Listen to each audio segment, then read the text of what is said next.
Bonjour chers auditeurs de l'ODJ Média, ici sur votre radio R212, on partage avec vous un article de notre rédaction intitulé « En 2023, le Maroc occupe 97 sur 180 dans le classement mondial pour la situation de la corruption », qu'on écoutera ensemble sur ce podcast. L'auteur introduit la conversation de la manière suivante. L'analyse des résultats de l'IPC obtenus par le Maroc fait ressortir les principaux constats suivants. En 2023, le Maroc a enregistré une stagnation de sa note, 38 sur 100, et un recul dans le classement mondial de 3 places, occupant ainsi le classement 97 sur 180, contre 94 sur 100 l'année précédente.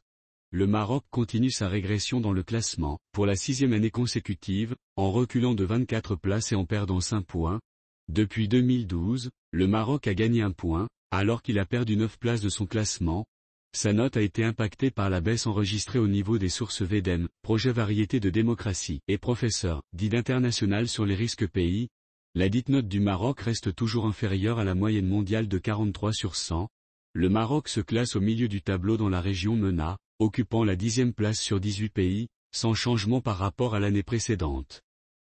La moyenne régionale MENA est de 38 sur 100. Le Maroc occupe la 17e place sur 53 pays africains, perdant 2 positions par rapport à 2022. 3 pays ont progressé dans le classement, la Côte d'Ivoire, la Tanzanie et Lesotho, tandis que l'Éthiopie a régressé. La moyenne africaine est de 33 sur 100. L'auteur enrichit son article avec le mot du président de l'INPPLC. Mot du président de l'INPPLC. Ce début d'année 2024 est marqué par la publication de plusieurs indicateurs internationaux, parmi lesquels l'indice de perception de la corruption, IPC, de Transparency International, qui constitue un indicateur de référence en la matière, en plus d'autres indices en relation avec le domaine, tels que celui portant sur la liberté économique, ou encore l'indice de transformation de Bertelsmann, BTI, qui évalue la qualité de la démocratie, de l'économie de marché et de la gestion politique. Des études et rapports traitant du sujet de la corruption et de ses effets sur les économies dans le monde, dont celle du Maroc, ont également été rendus publics par des organisations internationales, parmi lesquelles la dernière enquête de la Banque mondiale auprès des entreprises. Les résultats de ces études, de ces indicateurs et l'analyse objective des données chiffrées, confirment la tendance de ces dernières années de stagnation voire plus, une régression de la situation de la corruption dans notre pays. Un constat qui s'installe dans la durée, amplifiant le paradoxe entre d'une part, cette tendance négative persistante et d'autre part, les engagements des autorités marocaines et les efforts entrepris par différentes autorités et institutions nationales, dont celles annonçant le renforcement de la lutte contre l'impunité face aux crimes et infractions de corruption. Les citoyens, les acteurs économiques, particulièrement les plus vulnérables, et ceux de la société civile, ne peuvent intégrer ce paradoxe et admettre une situation qui les prive d'un important potentiel de prospérité, dans l'équité et l'épanouissement de tous. Leur confiance finit par s'amenuiser, en considérant, après tant d'années et de succession de plans gouvernementaux et de stratégies dédiées à la prévention et la lutte contre la corruption, que les promesses de venir à bout de l'ampleur de ce fléau, n'ont pas été tenues. Il va sans dire que cette tendance de perception d'une corruption répandue, est de nature à influencer les comportements dans le sens de pratiques illicites au détriment de développement de capacités d'y résister. L'instance, forte d'une analyse en profondeur de cette situation et des principaux facteurs qui participent à sa persistance, aboutissant à des projections et recommandations stratégiques, insiste, une nouvelle fois, sur la nécessité de changer d'approche et d'enclencher au plus vite la nouvelle dynamique proposée, fondée sur une vision claire et ambitieuse, et déclinée de sorte à garantir des résultats et des impacts significatifs et perceptibles, y compris sur le court terme. Une condition incontournable pour reconstituer la confiance et assurer une large mobilisation.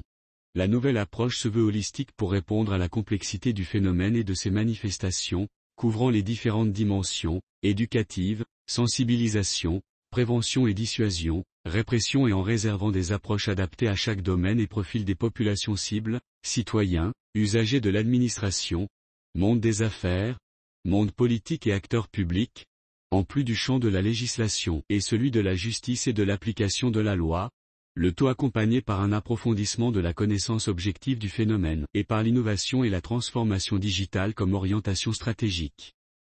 Ce début d'année 2024 est marqué par la publication de plusieurs indicateurs internationaux, parmi lesquels l'indice de perception de la corruption, IPC, de Transparency International, qui constitue un indicateur de référence en la matière, en plus d'autres indices en relation avec le domaine, tels que celui portant sur la liberté économique ou encore l'indice de transformation de Bertelsmann, BTI, qui évalue la qualité de la démocratie, de l'économie de marché et de la gestion politique. De par sa nature holistique et par conséquent multidimensionnelle et multi-acteurs, mais aussi de par la conscience qu'elle intègre de devoir produire rapidement des résultats et des impacts, sans lesquels la dynamique ne pourrait réellement prendre son envol, cette approche doit aussi intégrer deux facteurs déterminants, à savoir, la convergence, la synergie et la complémentarité institutionnelle, dans une forte articulation des rôles et des responsabilités,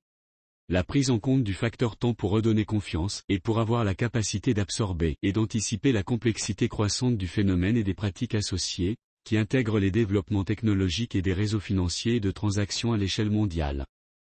Enfin, comme déjà annoncé à l'occasion de l'édition précédente de la lettre de la probité, l'instance confirme que notre pays dispose de la précision d'analyse et d'évaluation des politiques publiques, des acquis à consolider de la vision pour se projeter ainsi que d'une approche stratégique nouvelle génération détaillée, qui fixe le cap à long terme et arrête les priorités pour produire les résultats escomptés à court terme.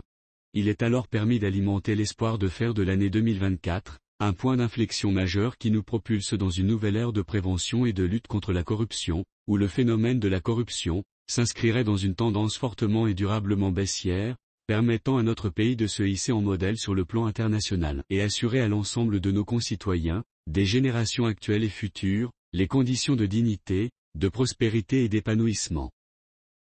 C'est tout pour aujourd'hui sur R212.